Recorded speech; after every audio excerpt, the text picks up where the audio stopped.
ప్రపంచంలో కానీ దేశంలో కానీ జరుగుతున్నటువంటి పరిస్థితులు దాని మీద మన వాళ్ళు పొలిటికల్గా కానీ అనేక రంగాల్లో మాట్లాడటానికి మీడియాలో పోయే వాళ్ళు చాలామంది ఉన్నారు. అంతేకాకుండా సెల్స్ కూడా ఉన్నాయి. రేపు ప్రజల్లో పోయేటప్పుడు కూడా కొన్ని విషయాలు ప్రజలకు చెప్పాల్సిన అవసరం ఉంది. కాబట్టి ఆ అవగాహన కోసము ఈరోజు మన Hyderabad central university professor Krishna Reddy గారిని ఇది ఒక రాజకీయ పార్టీ మీటింగ్ అయినప్పుడు కూడా వారు కేవలం మనకు అవగాహన తెలపడానికి వారు వచ్చడం జరిగింది. ఎందుకంటే ఈరోజు దేశవ్యాప్తంగా కూడా చర్చ జరుగుతూ ఉంది.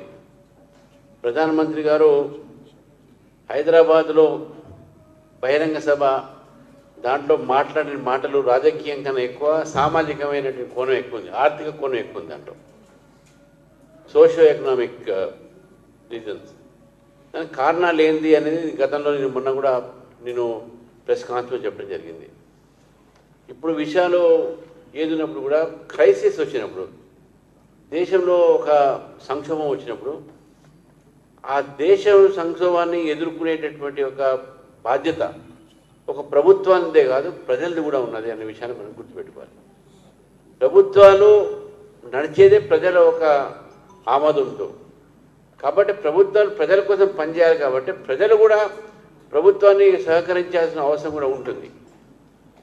ఈ యొక్క నేపథ్యంలో అనేకమైనటువంటి ఒక ఏవైతే సూచనలు మన ప్రధానమంత్రి గారు మనకి ఇవ్వడం జరిగిందో ఇవన్నీ కూడా దేశ ప్రజలు వాటిని పాటిస్తే మనము దాని మీద తప్పకుండా మనకు దేశ ఒక ఆర్థిక వ్యవస్థని, దేశం ఒక భవిష్యత్తుని కూడా మనం కాపాడిన వాళ్ళం అవుతాం. చాలామంది విమర్శలు చేస్తూ ఉన్నారు, కాంగ్రెస్ పార్టీ ముఖ్యంగా. నేను కాంగ్రెస్ పార్టీని అడుగుతా ఉన్నాను, పార్లమెంట్లో మన్మోహన్ సింగ్ గారు మాట్లాడిన స్పీచ్ వినండి మీరు. ఆ స్పీచ్లో వారు స్పష్టంగా చెప్పారు, మనము చాలా ఆర్థికంగా మనం ఎన్నుకున్నాము, ఆర్థికంగా బాధపడుతూ ఉన్నాము, దయచేసి బంగారం తగ్గియండి, కొనటం తగ్గియండి అని చెప్పేసి.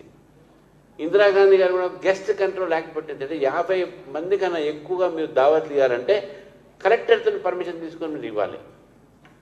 సో అవన్నీ చేసినటువంటి ఒక ఈ ఆస్టిరిటీ మెజర్స్ కానీ ఇప్పుడు ప్రధానమంత్రి గారు మాట్లాడినట్టు మాట్లాడుతున్నారు. మిగతా దేశాల్లో ఈరోజు పరిస్థితి బాగలేదు. మన దేశంలో ఇంకొద్దిగా మనం ఇంటాక్ట్గా ఉన్నాం, ఎందుకంటే ఫాస్టెస్ట్ గ్రోయింగ్ ఎకానమీ కాబట్టి.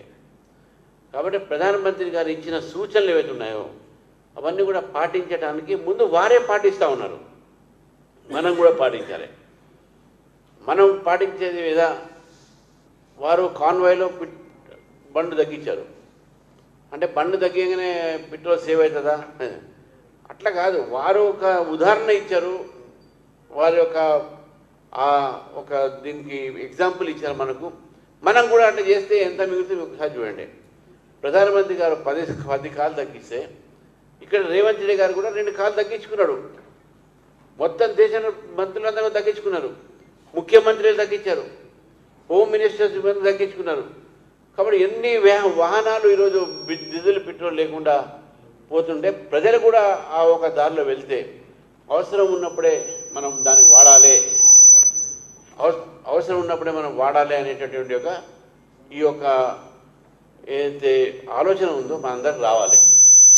నేను కూడా కార్యకర్తలను కోరుతా ఉన్నాను, ప్రజలను కోరుతా ఉన్నాను. మనకు మెట్రో ఉన్నది, పబ్లిక్ ట్రాన్స్పోర్టేషన్ ఉంది. యాజ్ ఎ లీడర్గా కూడా కొన్ని ఇది జీవితాంతం అది వాడమనట్లేదు, కొన్ని రోజులు మాత్రమే ఈ యొక్క అప్పీల్ చేశారు. ఇటువంటి కొంచెం పాటిస్తే మన రిజల్ట్స్ మనకు ఉంటాయి, మన ఫారెన్ ఎక్స్చేంజ్ కూడా మన బయటికి పోకుండా ఉంటుంది. మన ఫారెన్ ఒక దీని మీద డిపెండ్ కావాల్సిన అవసరం లేదు. మనము లోకల్ టు గ్లోబల్, ముందు లోకల్గా మనం వోకల్ ఫర్ లోకల్ పెడదాం, దాని తర్వాత గ్లోబల్ గురించి ఆలోచిస్తాం అనేటువంటి ఒక ఈ వాతావరణం మనం చేసుకోవడం జరిగింది. ఆ సూచనలు కూడా అందుకే ప్రెస్లో రిలీజ్ చేస్తాం. నేను అందరినీ కోరుతా ఉన్నాను, ఇది ఒక రాజకీయంగా దూరంగా అతీతంగా మాట్లాడి, ఎందుకంటే ఎప్పుడెప్పుడైతే అవసరం పడుతుందో మనం తప్పకుండా దేశం మంది, ఈ దేశం కాపాడాల్సిన బాధ్యత కూడా మనదే. కాబట్టి ఇవన్నీ కూడా మనం పాటిస్తాం. నేను కూడా అందుకనే నేను ఇప్పుడే చెప్తా ఉన్నాను, ఇప్పుడు ఇక్కడ నుంచి సపోజ్ నేను అమీర్పేటలో మీటింగ్ ఉంటే నేను కూడా మెట్రోనే పోతాను, నేను కూడా మెట్రోనే పోవాలి. నేను కూడా మీరు మీరు చూసే ఉంటారు, చాలామంది మన కార్యకర్తలు వచ్చి సార్ అన్న నీ వెనక కారు పెడతాం కాన్వాయ్లో పోతాం అంటారు. నాతో కూడా నేను కాన్వాయ్ గిన్వాయ్ కూడా ఎక్కువ తీసుకుపోను, నా వెనక కొంచెం ఎక్కడే కారు ఉంటుంది, దాంట్లో వాళ్ళ కెమెరామ్యాన్లు వాళ్ళు వీళ్ళు ఉంటారు, గన్మ్యాన్లు బియ్యం తప్పదు నాకు. ఎందుకంటే అందరి ఒకరి మీద ఒకరు కూర్చోలేము కాబట్టి 2 కార్లు కావాలి. సో అంతవరకే కానీ నేను ఎక్కువ మంది కార్లు తీసుకునే వాటి నాకు అది లేదు. మొన్న కూడా నేను క్యాంపెయిన్కు మా జనరల్ సెక్రటరీ మీ అందరం కూడా మెట్రోలో పోయి మేము క్యాంపెయిన్ చేసినాము. కానీ పబ్లిక్ ట్రాన్స్పోర్ట్ ఆడాలి. లండన్లో వాడు పోతే నేను ఒకసారి నా పక్కన ఒక ఆయన కూర్చున్న హైకోర్టు జడ్జి అంట ఆయన కూడా మెట్రోలో వస్తున్నాడు. ట్యూబ్ అక్కడ లండన్లో ట్యూబ్ ఉంటుంది, ఆ ట్యూబ్లో అండర్ గ్రౌండ్లో పోతా ఉన్నాడు ఆయన. సో కాబట్టి nothing wrong in using public transport. మనందరం పబ్లిక్ ట్రాన్స్పోర్ట్ ఎంకరేజ్ చేయాలి, మనం చేస్తే మంచిది అని చెప్పి నేను భావిస్తూ, మీరు కూడా పర్సనల్గా ఇప్పుడు సరే ఈ ఎలక్ట్రిక్ కార్ కొంటున్నాను నేను. నాకు డీజిల్ కార్ ఊరికి పోవాలంటే ఎలక్ట్రిక్ కార్ తీసుకుంటున్నా, ఎలక్ట్రిక్ కార్ కూడా పెడతా. ఇంత అవసరం ఇవన్నీ కూడా చేయాలి. కాబట్టి ప్రధానమంత్రి గారు దేశ కార్ పూలింగ్ కూడా మంచిగా బ్రహ్మాండం. ఇప్పుడు ఐటీ ఎంప్లాయీస్ చాలామంది కార్ పూలింగ్ పోతారు, ఒక కార్లో 4 కలిసిపోతారు. మా అమ్మాయి కూడా ఐటీ కంపెనీ చేసినప్పుడు కార్ పూలింగ్ ఉండే, ఒక 3 బయట నుంచి అక్కడ వచ్చేది, ఇటు వాళ్ళు వెళ్ళిపోయేది. సో కార్ పూలింగ్ కూడా మంచిది, చాలా మంచిది.